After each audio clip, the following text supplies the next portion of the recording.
Telugu computer వరల్డ్‌లో subscribe చేసుకోవడం ద్వారా ఈ వీడియో ట్యుటోరియల్స్ అన్ని ఉచితంగా పొందండి. Angular JS tutorials in Telugu సిరీస్‌లో ఇప్పుడు మనం లెసన్ 2లో ఉన్నాం. సో ఈ లెసన్ 2లో మనం నేర్చుకోబోయే టాపిక్ డైరెక్టివ్స్.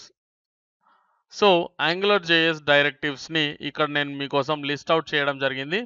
సో ఆ లిస్ట్‌ని ఒకసారి చూద్దాం.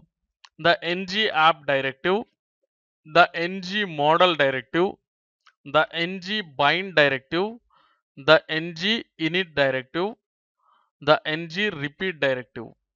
సో ఇవి కాకుండా మనం క్రియేట్ చేసుకునే డైరెక్టివ్స్ కూడా ఉంటాయి. అంటే మనం కస్టమ్ డైరెక్టివ్స్ని క్రియేట్ చేసుకునే అవకాశం కూడా మనకి ఇక్కడ ఉంటుంది. కానీ ఇక్కడ మాట్లాడుకోము, అది మాడ్యూల్స్ అండ్ కంట్రోల్స్ అయిన తర్వాత దాని గురించి నేను మీకు వివరిస్తాను. ఓకే, సో ఇప్పుడు మనం డైరెక్టివ్స్ అనేవి నేర్చుకోవాలనుకుంటున్నప్పుడు ఒక్కొక్క దాని గురించి ప్రాక్టికల్గా చూడాల్సి ఉంటుంది. ఓకే, సో ఫస్ట్ వచ్చేసి NG app directive. NG app, okay, NG dash అనే ప్రిఫిక్స్ని మనం యూజ్ చేయడం ద్వారా మనం చెప్తున్నది ఏంటి అంటే ఇది ఒక యాంగులర్ జేఎస్ అప్లికేషన్ అని చెప్తున్నాం అనమాట. Okay, NG means angular, dash app, app అంటే application, that's all. Okay, so ఇది ఒక యాంగులర్ జేఎస్ అప్లికేషన్ అని చెప్పడం కోసం మనం ఏం చేస్తాం అంటే ఒక ఎన్జీ డాష్ యాప్ని అట్రిబ్యూట్గా యూజ్ చేస్తాం. సో ఎలాగా అంటే ఫర్ ఎగ్జాంపుల్ ఇక్కడ ఒక డివ్ ఎలిమెంట్ ఉందనుకోండి. సో ఇది ఒక డివ్ ఎలిమెంట్, దీని లోపల మీరు ఎన్జీ డాష్ యాప్ అనేది రాసినట్లయితే ఇది ఈ డివ్ ఎలిమెంట్ యొక్క ఓనర్ యాంగులర్ జేఎస్ అవుతుందన్నమాట. అంటే ఇది ఒక యాంగులర్ జేఎస్ అప్లికేషన్ అని మనం HTML లాంగ్వేజ్లో చెప్తున్నాం అనమాట. ఓకే, ఈ యొక్క అట్రిబ్యూట్ని యూజ్ చేయడం ద్వారా మనం ఇది ఒక యాంగులర్ జేఎస్ అప్లికేషన్ అని కన్ఫర్మ్ చేస్తున్నాం. ఓకే, సో అప్పుడు మన బ్రౌజర్ దాన్ని యాక్సెస్ చేయడానికి అవకాశం ఉంటుందన్నమాట. ఒకవేళ మీరు ఈ డైరెక్టివ్ని యూజ్ చేయనట్లయితే మీ యొక్క అప్లికేషన్ పనిచేయదు. అది మీకు నెక్స్ట్ మనం ఒక అప్లికేషన్ డెవలప్ చేసిన తర్వాత దాని రిజల్ట్ చూసిన తర్వాత ఇది ఒకసారి తీసేసినప్పుడు ఎలా ఉంటుందో అప్పుడు చూపిస్తాను. ఓకే, సో ప్రస్తుతానికి ఎన్జీ యాప్ డైరెక్టివ్ని మనం ఈ విధంగా యూజ్ చేస్తాం. అది ఇక్కడైనా యూజ్ చేయొచ్చు, బాడీ ట్యాగ్లో యూజ్ చేయొచ్చు, బాడీ ఎలిమెంట్లో యూజ్ చేయొచ్చు, అలాగే HTMLలో కూడా యూజ్ చేయవచ్చు. ఓకే, సో అది ఎలా పనిచేస్తుంది అనేది నేను మీకు తర్వాత చూపిస్తాను. ఆల్రెడీ మనం లెసన్ 1లో చూడడం జరిగింది కూడా దాన్ని. ఓకే, ఎనీవేస్ ఇక్కడ చూసినట్లయితే నెక్స్ట్ మనం నేర్చుకోవాల్సిన డైరెక్టివ్ వచ్చేసి NG model directive. NG model directive అనేది ఏంటి అంటే డాటా సేకరణకి ఉపయోగపడుతుంది అనమాట. జస్ట్ లైక్ ఇన్పుట్ నుంచి ఒక డాటాని యూజర్ ఎంటర్ చేసినటువంటి ఒక డాటాని తీసుకొని యాంగులర్ జేఎస్కి బైండ్ చేసేస్తుంది అనమాట. అంటే అప్లికేషన్ డాటాకి బైండ్ చేస్తుంది ఈ యొక్క ఎన్జీ మోడల్ అనేటువంటి డైరెక్టివ్. సో దీన్ని ఎలా యూజ్ చేస్తాం అని తెలుసుకోవడానికి ముందు ఎన్జీ మోడల్ అనేది ఏం చేస్తుందంటే చాలా విషయాలు చేస్తుంది, కానీ మనం సింపుల్గా చెప్పుకుందాం. ఎన్జీ మోడల్ అనేది మిర్రర్ లాగా పనిచేస్తుంది. అంటే దీని లోపల మనం ఎంటర్ చేసినటువంటి డాటాని వేరే చోట బైండ్ చేసేస్తుంది అనమాట. చాలా సింపుల్గా, చాలా ఈజీగా అండ్ చాలా ఫాస్ట్గా, ఎఫెక్టివ్గా. ఓకే, సో అది ఎలా యూజ్ చేస్తామనేది ఇప్పుడు మనం ఒకసారి తెలుసుకుందాం. సో ఫర్ ఎగ్జాంపుల్ ఇక్కడ ఒక పారాగ్రాఫ్ ట్యాగ్ని స్టార్ట్ చేస్తున్నాను. పారాగ్రాఫ్ ఎలిమెంట్ని తీసుకుంటున్నాను, P element. So enter something అని తీసుకున్నాను. తర్వాత ఇక్కడ ఇన్పుట్ని తీసుకుంటున్నాను అనమాట, input text. Okay, input type వచ్చేసి టెక్స్ట్. ఇది HTML ఫామ్స్ యూజ్ చేసే వాళ్ళందరికీ తెలుసు ఈ ఇన్పుట్ ఎలిమెంట్ ఎందుకు యూజ్ చేస్తామో. ఓకే, సో ఎనీవేస్ ఇక్కడ మనం యూజ్ చేయాల్సింది ఏంటంటే ఎన్జీ మోడల్. ఈ ఎన్జీ మోడల్కి ఒక నేమ్ అనేది మనం అలాట్ చేయాల్సి ఉంటుంది. సో అదేంటి అంటే సమ్ టెక్స్ట్ నేను ఇస్తున్నాను, సమ్ టెక్స్ట్ అనుకోండి. ఓకే, సో ఇది ఇక్కడ డాటాని తీసుకుంటుంది అనమాట ఎన్జీ మోడల్. ఓకే, సో ఇప్పుడు మనం ఇన్పుట్ తీసుకున్నాం కదా, ఒక టెక్స్ట్ బాక్స్ని తీసుకున్నాం కదా, ఈ విధంగా వచ్చింది రిజల్ట్. Okay, enter something. ఇక్కడ సంథింగ్ మనం ఎంటర్ చేస్తున్నాం. For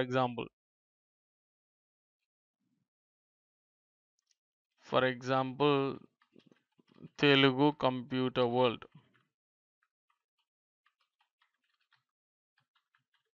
okay. సో చేసాం. డాటా అనేది యాంగులర్ జేఎస్ అప్లికేషన్‌లోకి వెళ్ళిపోయింది. కానీ దీన్ని ఇప్పుడు మనం ఎక్కడైతే రిజల్ట్ కావాలో అక్కడ మనం ఎక్స్‌ప్రెషన్ అనేది ఇవ్వాలి గదా! సో ఫర్ ఎగ్జాంపుల్ మరొక పారాగ్రాఫ్ ఎలిమెంట్‌ని తీసుకొని నేనేం చేస్తానంటే ఇక్కడ మన యొక్క ఎక్స్‌ప్రెషన్‌ని తీసుకుందాం. సో ఇక్కడ ఎక్స్‌ప్రెషన్ అనేది ఏది తీసుకోవాలి అనంటే ఇక్కడ ఉన్నటువంటి మోడల్ నేమ్‌ని తీసుకోండి. ఓకే. ఎన్‌జీ మోడల్ అనేది ఇక్కడ ఉన్నట్లయితే దాని యొక్క నేమ్ ఏమిచ్చాం మనం? దాని యొక్క నేమ్ వచ్చేసి ఇదనమాట. సో ఎగ్జాక్ట్‌గా దాన్నే మనం ఇక్కడ ఎక్స్‌ప్రెషన్‌లో టైప్ చేసినట్లయితే ఏమవుతుంది అంటే, అంటే ఇన్‌పుట్ అనేదేంటి? ఇదనమాట. ఓకే. సో దీంట్లో ఎంటర్ చేసినటువంటి డాటా ఇక్కడ రిఫ్లెక్ట్ అవ్వాలన్నమాట. సో సి రిజల్ట్ అన్నాను. ఓకే. సో ఇప్పుడు చూసినట్లయితే మీరు ఇక్కడ ఏదైతే టైప్ చేస్తారో అది మరొక పారాగ్రాఫ్ ఎలిమెంట్ అనేది మనం ఇచ్చాం కాబట్టి పారాగ్రాఫ్ అనేది క్రియేట్ అయ్యి ఇక్కడ మీరు ఏదైతే టైప్ చేస్తారో అది ఇక్కడ వచ్చేస్తుందన్నమాట. For example Telugu computer world. చూసారా? సో ఈ విధంగా మనం ఈ యొక్క ఎన్‌జీ మోడల్ అనేటువంటి డైరెక్టివ్‌ని యూజ్ చేస్తామన్నమాట. ఓకే. సో మరి నెక్స్ట్ ఉన్నటువంటి డైరెక్టివ్ ఏంటి అంటే ఎన్‌జీ బైండ్ డైరెక్టివ్. సో ఈ ఎన్‌జీ బైండ్ డైరెక్టివ్ అనేది మనం ప్రీవియస్ లెసన్‌లో చూసిన విధంగా ఇదొక ఎక్స్‌ప్రెషన్‌కి సంబంధించినటువంటి డైరెక్టివ్ అన్నమాట. సో అంటే దాని అర్థం ఏంటంటే ఇక్కడ మనం ఇచ్చినటువంటి ఈ యొక్క ఎక్స్‌ప్రెషన్‌ని మనం బైండింగ్ ద్వారా ఎన్‌జీ బైండ్ అనేటువంటి ఆప్షన్ ద్వారా కూడా ఇవ్వొచ్చన్నమాట. అదెలాగా అంటే ఇక్కడ చూడండి. ఇక్కడ చూసినట్లయితే ఎన్‌జీ బైండ్ అనేటువంటిది సో డైరెక్టివ్స్ అన్నీ కూడా ఎక్కడ రాస్తాం మనం? ఎలిమెంట్ లోపల యాట్రిబ్యూట్ లాగా రాస్తామన్నమాట. ఓకే. సో ఇది కూడా ఇక్కడ పారాగ్రాఫ్ ఎలిమెంట్ లోపల ఫస్ట్ ట్యాగ్ ఏదైతే ఉంటుందో ఆ ట్యాగ్ లోపల మనం ఈ యొక్క డైరెక్టివ్‌ని యూజ్ చేస్తామన్నమాట. యాట్రిబ్యూట్స్ లాగా. ఓకే. సో ఎన్‌జీ బైండ్ దీంట్లో మనం రాయాల్సింది ఏంటండి? Some text. ఓకే. సో అప్పుడు ఇక్కడ మనం ఏదైతే రాస్తామో అది ఇందాక చూసిన విధంగా ఇక్కడ వచ్చేస్తుంది. ఓకే. సో ఫర్ ఎగ్జాంపుల్ ఇక్కడ చూసినట్లయితే మరొకటి తీసుకుంటున్నాను. ఇక్కడ ఎక్స్‌ప్రెషన్స్ అనేవి 2 విధాలుగా రాస్తున్నాం మనం. ఒకటి కర్లీ బ్రేసెస్, డబుల్ కర్లీ బ్రేసెస్‌ని యూజ్ చేస్తున్నాం. ఓకే. డబుల్ కర్లీ బ్రేసెస్‌ని యూజ్ చేసినా అండ్ ఎన్‌జీ బైండ్ అనేటువంటి డైరెక్టివ్‌ని యూజ్ చేసినా కూడా సేమ్ రిజల్ట్ అన్నమాట. కాకపోతే విషయం ఏంటి అంటే ఇక్కడ చూడండి. విషయం ఏంటి అంటే మనం ఇది యాట్రిబ్యూట్ లాగానే యూజ్ చేయాల్సి ఉంటుంది. కానీ ఇది మాత్రం యాట్రిబ్యూట్ లాగా యూజ్ చేయం. మనం ఎక్కడైతే ఈ కర్లీ బ్రేసెస్‌ని ఎంటర్ చేస్తామో ఆ ప్లేస్‌లో అది ఆటోమేటిక్‌గా డిస్‌ప్లే అవుతుంది. సో కొన్ని సందర్భాలలో మనం ఇది మాత్రమే యూజ్ చేయాల్సి వస్తుంది. కొన్ని సందర్భాలలో ఇది మాత్రమే యూజ్ చేయాల్సి వస్తుంది. ఓకే. ఆ సందర్భాల గురించి కూడా మనము ఫర్దర్ లెసన్స్‌లో ఓకే. రాబోయే లెసన్స్‌లో నేను మీకు చెప్తాను డెఫినెట్‌గా. ఓకే. సో అది కొంచెం అడ్వాన్స్‌డ్ లాగా అనిపిస్తుంది. అంటే ఐ మీన్ అడ్వాన్స్ టాపిక్ అని కాదు. విషయం ఏంటంటే మీకు అది అర్థం చేసుకోవడానికి కొంత నాలెడ్జ్ అనేది పెరగాల్సి ఉంటుంది. అంటే దీని గురించి మీకు పూర్తి అవగాహన వచ్చిన తర్వాత ఆ తేడా అనేది ఆటోమేటిక్‌గా మీకు అర్థమవుతుంది. ఒకవేళ నేను నేర్పించినా కూడా అప్పుడు మీకు నేర్చుకోవడం చాలా ఈజీగా ఉంటుంది. ఓకే. సో ఎనీవేస్ ఈ విధంగా 2 రకాల బైండింగ్ ఎక్స్‌ప్రెషన్స్ అనేవి మనకున్నవన్నమాట. ఓకే. డాటా బైండింగ్ ఎక్స్‌ప్రెషన్స్ అనేవి 2 టైప్స్. ఒకటి ఈ విధంగా కర్లీ బ్రేసెస్‌ని యూజ్ చేయవచ్చు. అలాగే ఎన్‌జీ బైండ్ అనేటువంటి డైరెక్టివ్‌ని కూడా మనం యూజ్ చేయవచ్చు. నెక్స్ట్ వచ్చేసి ఇనిట్ అనేటువంటి ఒక డైరెక్టివ్. సో ఇది డాటాని ఇనిషియలైజ్ చేస్తుంది. సో ఎన్‌జీ ఇనిట్ అనేటువంటి ఈ డైరెక్టివ్ ద్వారా మనం ఏం చేయొచ్చంటే మనం డాటాని అసైన్ చేయొచ్చు. ఒక రకంగా చెప్పాలంటే ఒక ఆహ్ ఒక టాపిక్‌లో లేదా ఒక అప్లికేషన్ లోపల మీ యొక్క డాటాని లేదా డిఫాల్ట్ డాటాని మీరు ముందే నిర్ణయించడానికి ఇది ఉపయోగపడుతుందన్నమాట. ఓకే. ఒక రకంగా చూడాలంటే ఫర్ ఎగ్జాంపుల్ ఇక్కడ చూసినట్లయితే మనం ఇక్కడ ఏదైనా ఎంటర్ చేసినప్పుడు మాత్రమే ఇక్కడ వస్తుంది. లేదంటే ఇంకా అది ఎంప్టీగానే ఉంటుంది. కానీ అట్‌లీస్ట్ ఒక మినిమమ్ డాటాని మీరు ఇక్కడ అసైన్ చేయాలనుకున్నప్పుడు ఇక్కడ ఏం చేయొచ్చంటే ఎన్‌జీ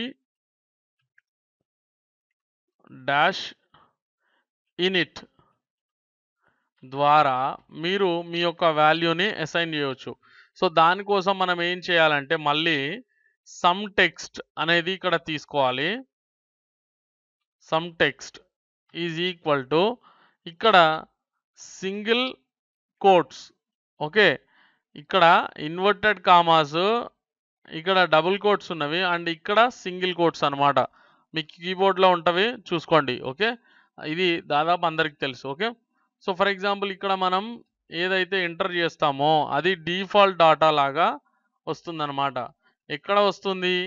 సమ్ టెక్స్ట్ అనేటువంటి ఈ యొక్క ఆహ్, ఎలిమెంట్ లేదా ఒక అప్లికేషన్ డాటా సేకరణ అంటే ఇక్కడ సమ్ టెక్స్ట్ అనేది దేని యొక్క నేమ్ అండి? అది ఒక ఎన్‌జీ మోడల్ డైరెక్టివ్ యొక్క name. So, some text value అంటే ఎన్‌జీ మోడల్ వాల్యూ అవుతుంది. సో, అదే ఎన్‌జీ మోడల్ వాల్యూ ఎక్కడ రిఫ్లెక్ట్ అవుతుంది? ఈ 2 చోట్ల రిఫ్లెక్ట్ అవుతుంది. సో, ఇప్పుడు ఒకసారి చూద్దాం. సి రిజల్ట్ అన్నప్పుడు చూడండి. ఇక్కడ డిఫాల్ట్‌గా మన వాల్యూ అనేది అసైన్ చేశామన్నమాట. ఎన్‌జీ ఇనిట్ అనేటువంటి డైరెక్టివ్‌ని యూజ్ చేయడం ద్వారా. ఓకే. సో, ఇక్కడ సమ్ టెక్స్ట్ అనేది ఈ యొక్క ఎన్‌జీ మోడల్ నేమ్ అండ్ ఇక్కడ వాల్యూని అసైన్ చేసేటప్పుడు సింగిల్ కోట్స్ మర్చిపోకూడదు. ఒకవేళ మీరు ఇది మర్చిపోయినట్లయితే అది పనిచేయదన్నమాట ఒకవేళ. ఓకే. ఫర్ ఎగ్జాంపుల్ ఇక్కడ చూడండి. చూడండి వర్క్ చేయట్లేదు. సో, కాబట్టి మీరు ఇది మర్చిపోకూడదు. అండ్ డబుల్ కోట్స్ పెట్టినా గూడా అది పనిచేయదు. డబుల్ కోట్స్ ఒక్కసారి వాడితే లోపల సింగిల్ కోట్ వాడాల్సొస్తుంది. సింగిల్ కోట్స్ మీరు వాడినట్లయితే లోపల డబుల్ కోట్స్ వాడుకునే వీలు కలుగుతుందనమాట. అండ్ ఇక్కడ చూసినట్లయితే ఇక్కడ ఎక్స్‌ప్రెషన్ తీసుకునే దగ్గర మీరు పారాగ్రాఫ్ ట్యాగే కావాలని ఏం లేదు. పారాగ్రాఫ్ ఎలిమెంటే కావాలని ఏం లేదు. హెచ్1 ఎలిమెంట్, హెచ్2 ఎలిమెంట్ ఇలా ఏదైనా తీసుకోవచ్చనమాట మీరు. ఓకే. సో, ఈ విధంగా మనకు నచ్చినటువంటి ఎలిమెంట్‌ని మనం తీసుకునే వీలు కూడా ఉంటుంది మనకు. అండ్ ఇక్కడ మనం ఇప్పుడు నేర్చుకున్నదేంటండి? ఎన్‌జీ ఇనిట్ అనేటువంటి డైరెక్టివ్. ఓకే. సో, ఇక్కడ చూసినట్లయితే last but not least NG repeat directive. ఇది ఒక ప్రత్యేక పాత్రనే పోషిస్తుందని చెప్పుకోవచ్చు. అయితే ఇది మనం ఎక్కడ యూజ్ చేస్తామంటే అర్రేస్ అండ్ ఆబ్జెక్టివ్స్‌లో. ఓకే. సో, ఎన్‌జీ రిపీట్ అనేది ఎలా పనిచేస్తుంది? అంటే మీరు ప్రాక్టికల్‌గా చూస్తే తవ్వ ఇది ఖచ్చితంగా అర్థం కానటువంటి విషయం అన్నమాట. ఒక రకంగా చెప్పాలంటే ఇది పూర్తిగా తీసేసి మళ్ళీ మొదటి నుంచి చెప్తే గాని మీరు అర్థం చేసుకోలేరు. ఓకే. సో, ఇప్పుడు చూసినట్లయితే ఎన్‌జీ రిపీట్ గురించి మనం మాట్లాడుకుంటున్నాం. ఓకే. సో, ఎన్‌జీ రిపీట్ ఏ విధంగా పనిచేస్తుంది అంటే చూడండి. సో, ఒక డివ్ ఎలిమెంట్ అనేది తీసుకుంటున్నాను. దీని లోపల ఎన్‌జీ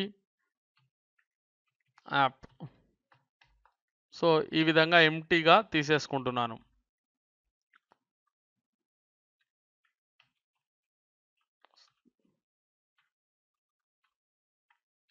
ఓకే. సో, ఈ విధంగా తీసుకున్నాను.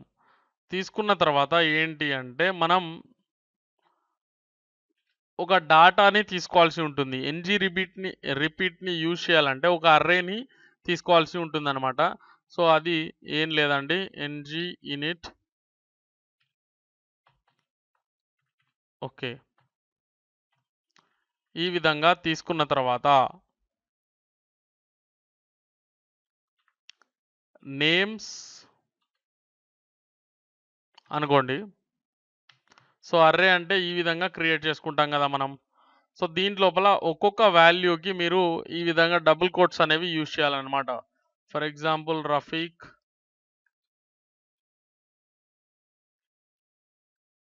కామా మళ్ళీ double quotes Sameer, comma Azan, comma Vikram. So ఇక్కడ మళ్ళీ మీరు డబుల్ కోట్స్ ఖచ్చితంగా యూజ్ చేయాలి ఎవ్రీ వాల్యూకి. ఓకే, ప్రతి వాల్యూకి కూడా మనం డబుల్ కోట్స్ లోపల దీన్ని పెట్టాల్సి ఉంటుంది, లేదంటే వర్క్ చేయదన్నమాట. ఓకే, సో చూడడానికి ఏం లేదు ఇక్కడ ప్రస్తుతానికి. సో ఎన్జీ యూనిట్ని యూజ్ చేసి ఒక అర్రే అనేది క్రియేట్ చేసుకున్నాం అనుకోండి. సో దాన్ని మనం ఏ విధంగా డిస్ప్లే చేస్తామంటే ఈ ఎన్జీ రిపీట్ని యూజ్ చేసి, సో ఇక్కడ చూసినట్లయితే మీరు యూఎల్ అంటే ఏంటండి? యూఎల్ ఎలిమెంట్ ఏం చేస్తుందండి? అన్ఆర్డర్డ్ లిస్ట్ని క్రియేట్ చేస్తుంది. ఎగ్జాక్ట్లీ. ఓకే, సో దీని లోపల ఒక ఎల్ఐ ఈ విధంగా క్రియేట్ చేశాను అనుకోండి ఫర్ ఎగ్జాంపుల్. సో దీని లోపల నేను ఎన్జీ రిపీట్ అనేది యూజ్ చేస్తున్నాను. సో ఈ ఎన్జీ రిపీట్ అనేది ఏ విధంగా యూజ్ చేయాలంటే for example is equal to ఈ విధంగా తీసుకున్నాం కదా. సో ఎక్స్ ఇన్ నేమ్స్ అన్నాం అనుకోండి. సో ఈ ఎక్స్ అనేది ఏం చేస్తుంది? ఈ ఎన్జీ రిపీట్ అనేది మనం తీసుకున్నందువల్ల ఏం చేస్తుందంటే ఈ ఎక్స్ అనేది ఒక్కోసారి ఒక్కో వాల్యూని అసైన్ చేసుకుంటుంది. దేని నుంచి అంటే ఈ యొక్క నేమ్స్ అనేటువంటి అర్రేలో నుంచి ఒక్కొక్క ఎలిమెంట్ని, ఓకే, అర్రేలో ఉన్నటువంటి ఒక్కొక్క ఎలిమెంట్ని ఒక్కోసారి తీసుకుంటుంది అనమాట. ఓకే, సో అప్పుడు మీరు ఇక్కడ ఎక్స్ప్రెషన్లో అంటే ఇక్కడ ఎల్ఐ అంటే ఏంటి? లిస్ట్ ఐటమ్ అనమాట. సో దీని లోపల మీరు ఎక్స్ అనేది ఇచ్చేస్తారంటే ఏమవుతుంది అంటే ఒక లిస్ట్ ఐటమ్ ఒకసారి ప్రింట్ అవుతుంది, రెండో లిస్ట్ ఐటమ్ మరోసారి ప్రింట్ అవుతుంది, మూడో లిస్ట్ ఐటమ్, నాలుగో లిస్ట్ ఐటమ్. ఇలా ఈ ఎక్స్ అనేది ఏ విధంగా రిపీట్ చేస్తుంది అంటే ఇందులో ఉన్నటువంటి ఎలిమెంట్స్ని ఒక్కోసారి అసైన్ చేసుకుంటూ రిపీట్ చేస్తుంది అనమాట. ఓకే, అంటే ఇది ప్రింట్ అయింది ఒకసారి, రెండోసారి రిపీటింగ్కి వెళ్తుంది, రిపీటింగ్కి వెళ్ళినప్పుడు ఈ ఎలిమెంట్ని తీసుకుంటుంది, మూడోసారి రిపీటింగ్కి వెళ్తుంది, ఈ ఎలిమెంట్ని తీసుకుంటుంది. ఆ విధంగా ప్రతి ఎలిమెంట్ని దాంట్లోకి అసైన్ చేసుకుంటుంది ఎక్స్ అనేటువంటిది. ఓకే, ఇక్కడ ఎక్స్ అనే కాదు ఏ కూడా యూజ్ చేయొచ్చు, వేరే ఏదైనా కూడా యూజ్ చేయొచ్చు. ఫర్ ఎగ్జాంపుల్ చూడండి రిజల్ట్ చూసారా, ఇందులో ఉన్నటువంటి ప్రతి ఐటమ్ కూడా ప్రింట్ అయిపోయింది. ఓకే, ఇక్కడ ఏం జరిగింది? ఎక్స్ అనేటువంటిది ఈ వాల్యూని ఒకసారి, ఈ వాల్యూని ఒకసారి, ఈ వాల్యూని ఒకసారి, ఈ వాల్యూని ఒకసారి ప్రింట్ చేసేసింది. ఓకే, సో ఇక్కడ ఎక్స్ వాడాలని ఏం లేదు, ఏ అనేది వాడినా కూడా మీకు సేమ్ రిజల్టే వస్తుంది. ఓకే, సో లేదా ఇక్కడ మై వాల్యూ అని తీసుకుంటున్నాను చూడండి. సో ఎగ్జాక్ట్గా మీరు ఏదైతే తీసుకున్నారో రిపీట్కి సంబంధించినటువంటి ఒక వేరియబుల్ని మనం తీసుకుంటున్నాం, ఇది వేరియబుల్ అనమాట. సో ఇదే వేరియబుల్ని మీరు ఇక్కడ తీసుకోవాల్సి ఉంటుంది. ఓకే, సో ఈ విధంగా తీసుకోవడం ద్వారా మనం ఈ యొక్క ఎన్జీ రిపీట్ డైరెక్టివ్ అనేది యూజ్ చేయవచ్చు అనమాట. సో ఇవి ఓవరాల్గా మనం తెలుసుకోవాల్సినటువంటి యాంగులర్ జేఎస్ డైరెక్టివ్స్. ఒకటి ఎన్జీ యాప్ డైరెక్టివ్, రెండు NG model, NG bind and NG init and NG repeat. సో ఈ డైరెక్టివ్స్ గురించి మనం ఇప్పుడు పూర్తిగా తెలుసుకున్నాం. నెక్స్ట్ లెసన్లో మరింత అడ్వాన్స్డ్ టాపిక్స్తో మీ ముందుంటాను. అండ్ ఈ వీడియో మీకు నచ్చినట్లయితే దయచేసి మీ ఫ్రెండ్స్తో ఫేస్బుక్లో కానీ, ట్విట్టర్లో కానీ, వేరే ఏదైనా సోషల్ నెట్వర్కింగ్ సైట్లో కానీ మర్చిపోకుండా షేర్ చేయండి. అండ్ మీకు ఏదైనా సందేహం ఉంటే కనుక ఈ యొక్క కామెంట్ బాక్స్లో, ఓకే, క్రింద ఉన్నటువంటి కామెంట్ బాక్స్లో మీ యొక్క కామెంట్స్ని తెలియజేయండి. Thanks for watching. Please subscribe. Telugu computer వరల్డ్లో సబ్స్క్రైబ్ చేసుకోవడం ద్వారా ఈ వీడియో ట్యూటోరియల్స్ అన్ని ఉచితంగా పొందండి.